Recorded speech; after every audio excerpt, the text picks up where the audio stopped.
নমস্কার। বেস্ট টাইমে আজকে সাব 23 যে চ্যাম্পিয়নশিপের খেলা ছিল ভুটান ভার্সেস ইন্ডিয়া টিমের, আজকে খেলা দেখছিলাম। ইন্ডিয়ার সিনিয়র টিমের পর নৌসাদ মুসার তো মানে অধীনস্থ এই যে টিমটা আজকে যে ফুটবলটা খেললো, ভুটানকে 5-0 গোলে পদুদ্ধস্ত করে তারা জয়লাভ ছিনিয়ে আনলো। আজকে এই জয়টা খুব কাঙ্ক্ষিত জয় ছিল। এই জয়টার খুব প্রয়োজনীয়তা ছিল টিম স্পিরিটের জন্য, আগামী খেলাগুলোর জন্য এই স্পিরিটটা খুব মূল্যবান ছিল। আজকে ছেলেগুলোর খেলা দেখলাম, সত্যি ভুটানকে দাঁড়াতেই দেয়নি। পাসিং, বডি কন্ট্যাক্ট, টোটালটাই সব, অনেকগুলো গোলের শুটারও মিস করেছে ভুটানের প্লেয়াররা। আমাদের ইন্ডিয়ান বক্স অবধি আসতে পারেনি। সত্যি খুব ভালো লাগলো যে এই টিমগুলো একটা টাইমের পর হারিয়ে না যায়।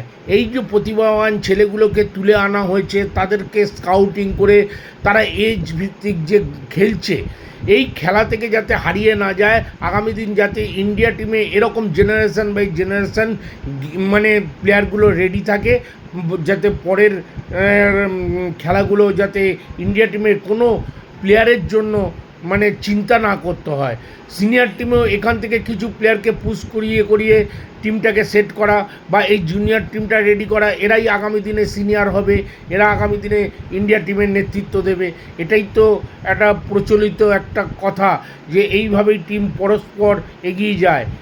যে বয়সভিত্তিক খেলাগুলো থেকেই প্লেয়ারগুলোকে তুলে নিয়েছে, তাদেরকে সঠিক মূল্যায়ন করে সঠিকভাবে বিবেচিত করে তাদেরকে ভালো করে সযত্নে রাখার যে দায়িত্ব অল ইন্ডিয়া ফুটবল ফেডারেশনে, সেটাই তাদের করা উচিত। সেটা যদি না করতে পারে, এই প্লেয়ারগুলো একটা টাইমের পর হারিয়ে যেতেই পারে। ক্লাব ফুটবল খেলবে পয়সার জন্য, চোট আঘাতে জর্জরিত হবে। একেতেই বডি কন্ট্যাক্ট গেম, কখন কোন প্লেয়ার চোট আঘাতে জর্জরিত হয়ে মাঠের বাইরে চলে যাবে, সেটা তো একটা ঘটনা।